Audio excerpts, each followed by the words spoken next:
What's going on, ladies and gents, boys and girls, guardians of all ages, Joker back again, once again, and today we're talking about Truth to Power, quite possibly one of the most convoluted and controversial pieces of lore ever added to Destiny. For those of you who don't know, Truth to Power is supposed to be kind of a Book of Sorrows 2.0 in the style of Savathun. Now, to really understand why Truth to Power is such a convoluted and controversial piece of lore, we need to go back all the way to Destiny 1 and the introduction of the Book of Sorrow. Now, in my opinion, the Book of Sorrow was never given the grain of salt that it needed. And it did need one, because at the end of the day, the Book of Sorrow is nothing more than Oryx's autobiography.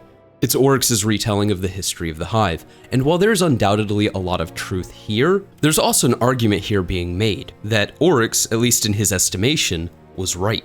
This makes Oryx an unreliable narrator, as Oryx's interpretation of events are bent to frame him in a better light, and even make him somewhat sympathetic. However, due, I think in large part, to the fact that most of Destiny 1 Year 1's lore was written in third-person omniscient, meaning we were seeing the events as they unfolded, we weren't seeing a retelling, we weren't reading a story, we were seeing the actual events. Or what wasn't third-person omniscient were the memories of sentient computers.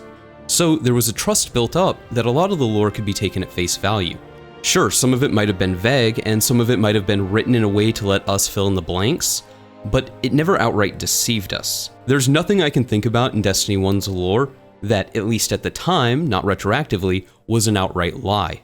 In fact, in Destiny Year 1 and Year 2, there's only two pieces of lore that are suspect to the whims of an unreliable narrator.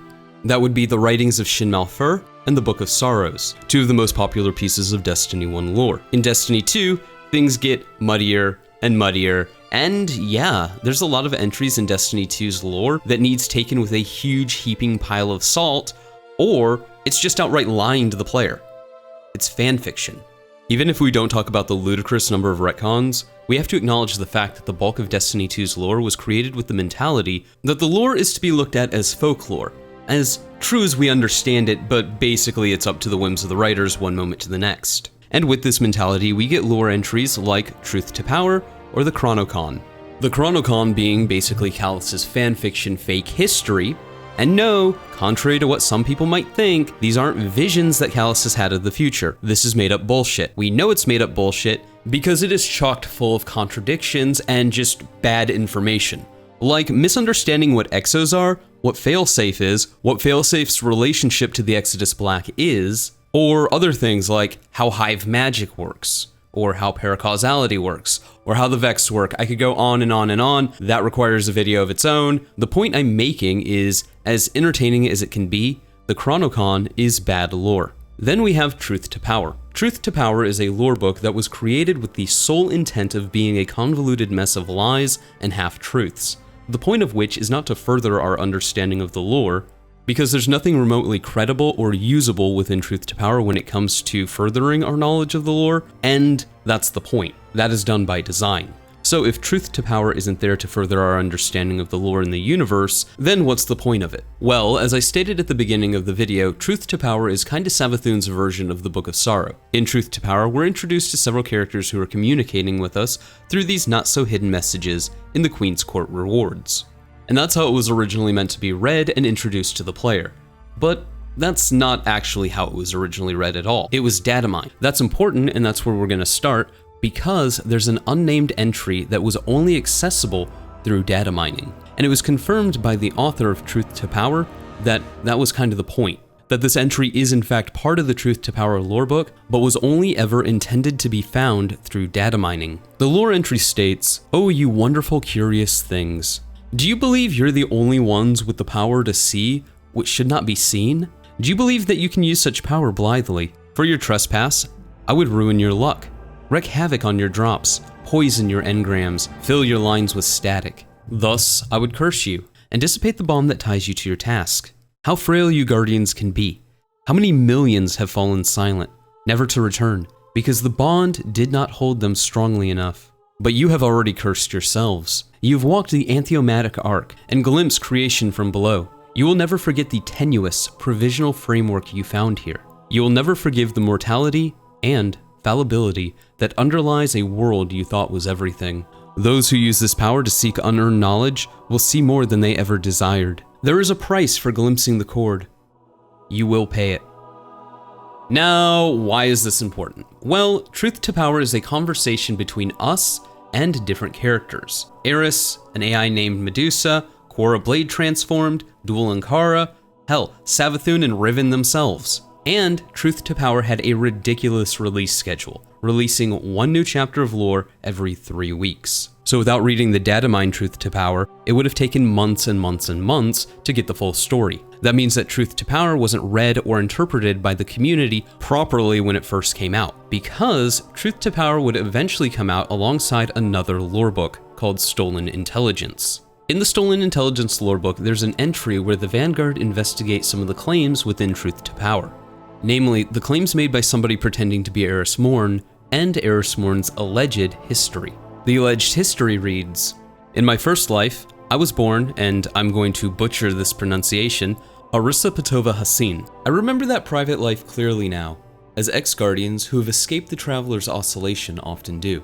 I lived in St. Petersburg, first daughter of a second marriage, a very impatient child of Earth's 22nd century, often abandoned by my family, who were called to work in Jakarta, Kamchatka, and Lagos, to pass my days swimming in the icy Neva Bay. I loved to swim, and especially I loved the clarity of the cold, shallow Neva, as crystal clean as a winter dawn. Enormous Zubar 9 hovercraft barges rove the waters. Russia had modernized its waterways better than its sad auto industry. As a kid, is it strange to hear me speak so casually? As a child, I never swam too far away from my parents' little drone helper, Fedor. The swift hovercraft terrified me, their blowing skirts waiting to suck me up and dice me into little raisins. But I grew up, and fell in with a reckless crowd, rebels, against the stifling death fear that came with our golden age lifespans. Soon, the child's safety harness and Fjorde's careful oversight began to itch at me.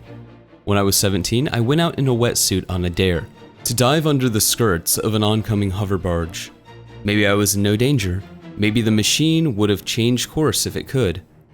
Possibly Gemini hurt me. But I thought I might die. And I did it anyway. And as that beast swept over me, as I trembled under the blast of the propellers, I felt a thing, which was very much like what I would one day know as the light. Maybe that thing was heroism. Maybe it was an existence on the edge of death. It was the first time I survived the passage of tremendous godlike power. I died more than 20 years later attempting an unassisted winter swim from St. Petersburg to Stockholm. A cold front like the very furnace of hell caught me. I'd been warned that the crossing was suicide, even for a perfectly trained and exactingly fattened woman in a shark suit. But those were giddy days, days of infinite bravery, and there were no mighty feats left except the truly suicidal. I cannot regret it. I think that death prepared me for the longer, darker, more excruciatingly cruel crossing I would one endure. It's no accident that my ghost made me in the image of that swimming woman, rather than any of my younger, less grimy, determined selves. So clearly, there's a lot of wait what in that story, and by thinking that, you wouldn't be alone, because the Vanguard investigated it. In the Stolen Intelligence lore entries, forgeries, we read, 1. As you all know, an unknown sender delivered 6 messages to VIP number 2014. These missives were sent via Glimmer, using a simple encryption scheme that even a 5530 unit frame could have easily cracked. 2014's Ghost took immediate notice of these messages and quietly forwarded them to IKO-006, who then distributed them back to us. CF reports number 167-173 Vestia-DC for full transcripts. 2. In these messages, the sender briefly purports to be none other than 1 ERI-223, providing fanciful details regarding her origins as a human woman who grew up in an apparent settlement of old Russia known as St. Petersburg. None of this account actually sat well with anyone who knows ERI-223, not simply because none of her close confidants had any first-hand knowledge or belief that she knew of her pre-Guardian origins, but also because she's still active in the field and has personally denied sending these messages. That being said, in accordance with our rigor for skeptical inquiry, This agent was dispatched in pursuit of hard evidence to the contrary. 3. I submit to you now photographic and video evidence recovered from civilian family albums, historical archives, and extant ghost recordings originally captured in the last city. Behold, ERI 223, a child of the last city, born to civilian parents in a mortal guardian integrated neighborhood. Behold to Tiny VIP number 1786, though he is almost more unbelievable than ERI-223, if you look at his smile. Of the photos, original data files are unavailable, but radiocarbon dating clearly identifies the earliest prints as more than 300 years old. This is consistent with timestamps and footage provided by volunteer ghosts who were present during the same period. As to whether the child we believe to be ERI-223 is indeed ERI-223, please see the second compressed folder attached to this report for full double-blind forensics. 4. In regards to other personalities presented in the 6 messages, having consulted with AICOM/RSPN and AICOM/XBLK, both have attested that they have no records of any so-called craft mine designated Medusa. This does not discount the possibility that such a craft mine may have existed, but in light of the fact that somebody was impersonating our former colleague, it follows that somebody may have credibly invented a craft mine as well. We will continue to scour our records for any evidence to the contrary. 5. Like many of those reading, this agent has a strong recommendation about the identity of the sender, but it is beyond the scope of this report. 6. Given the importance of number 2014's contributions to our defense efforts, as well as the recent downfall of the Awoken Prince, this agent is deeply troubled by the idea that a malicious entity might seek to sway or confuse number 2014 through the context of trusted allies. Number 2014's ghost made a brief mention of some kind of waking hallucination in one of its messages. Have we reached out to corroborate that report or provide additional counsel? End message. The personality behind Truth to Power is engaging in what's called a confidence game. The basic idea of a confidence game is to exploit characteristics of the human psyche, such as credulity, naivety, compassion, vanity, irresponsibility, and greed, with the basic goal of manipulating the mark into doing whatever the con man is trying to have them do, but do it of their own free will, like invest a bunch of money into a pyramid scheme. The personality that is communicating to us in Truth to Power basically admits that this is what's going on when they switch from Eris to Medusa. Quote, "I'm sorry I lied to you. I'm sorry I pretended to be your comrade. You must understand, I was designed to be highly empathetic." But then, the writer tries to go back to Eris after using a bunch of different personalities in the card It's Just Me, stating, "I've had 3 weeks to consider the way I've treated you. I feel I must make a full confession. When I left the tower in search of Savathun's agents, I had accepted my fate as a knight on Morozov's cosmic chessboard, doomed to seek the final end of the hive among cold stars. I said farewell only to those who couldn't hear me, because I was afraid that just one voice asking me to stay would break my resolve. It was pitiful weakness that made me write you. It was a wretched desire to be remembered as a person, not a ghoul, that made me tell you about the child Arissa, St. Petersburg, and the cold waters of Neva. Those things were all true. The rest, I'm so ashamed." Mid-sentence, mid-thought, the fear seizes me that I was being a stupid child, that I was wasting your time with idiot sentiment, that you would feel contempt for me at this outpouring of emotion, or worse, feel nothing at all. I hid in the dark for years, Guardian. It's not loneliness or death that frightens me. It's the opposite. So I invented Medusa as a way to pretend I'd never spoken to you, and when I thought the Medusa lie was slipping, I invented all the rest of it, as a way to tell you what I'd learned without admitting it was really me. But, ladies and gents, boys and girls, guardians of all ages, we already know that none of this is true, thanks to stolen intelligence. So, what's the game? What's the con? The idea was to take our face value trust in lore and use it against us. Truth to Power is not lore. It's a set piece. It's flavor for the world. In the entry It's Just Me, we're told outright what the point of this entire book is. Quote, "How can I prove to you that I really am Eris Morn? Not Medusa, not Riven, not Quora, not Dulinkara, not the Witch Queen herself. I don't know. Will you believe me? And here we go, ladies and gents, boys and girls, guardians of all ages, the actual point. Will you scour these pages for proof or disproof? Will you upload these files to your networks? Share them, call in the warlocks and the cryptarchs to catalog and dissect everything I've said?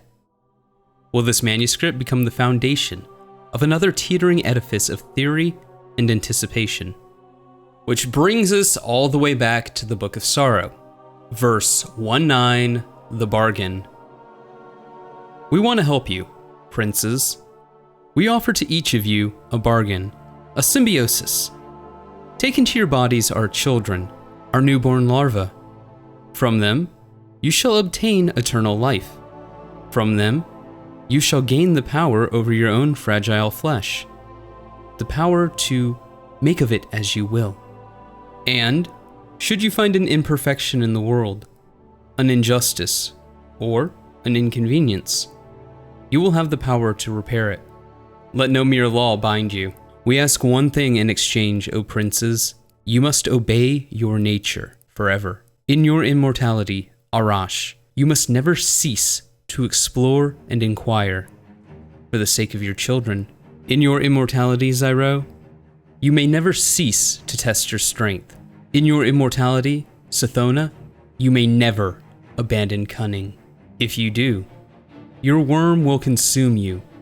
As your powers grow, O princes, so will your worm's appetite.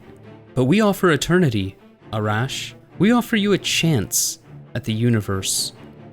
Would you deny your people infinity? If gaining power through cunning and deceit is the nature of Savathun, then truth to power fits that bill. Savathun wants us to argue and debate over the veracity of the book. She wants us to dissect the lore. She wants us to debate Eris's origin. She wants us to debate if worm gods and Ahamkara truly are the same thing or if they really are different. She wants us to debate Korra's task, or what Dualankara really is doing. They want us to debate everything we've read in this book. They say it themselves. We'll upload these files. We'll scour these pages for proof or disproof. We will dissect everything and use this book, like the Book of Sorrows, as a foundation for another teetering edifice of theory and anticipation. And that, ladies and gents, boys and girls, guardians of all ages, is the point. Not to expand the lore, the point is the worship of Savathun. Every time somebody makes a theory, and comments, and goes, but truth to power says this. Every time somebody uses truth to power as the foundation for a theory, even this video, in a very meta-context way, is worship, feeding tribute to Savathun, and what lean tithes we are. Anyways, ladies and gents, boys and girls, guardians of all ages, those are just my thoughts. Let me know yours in the comments below, and like always, stay frosty.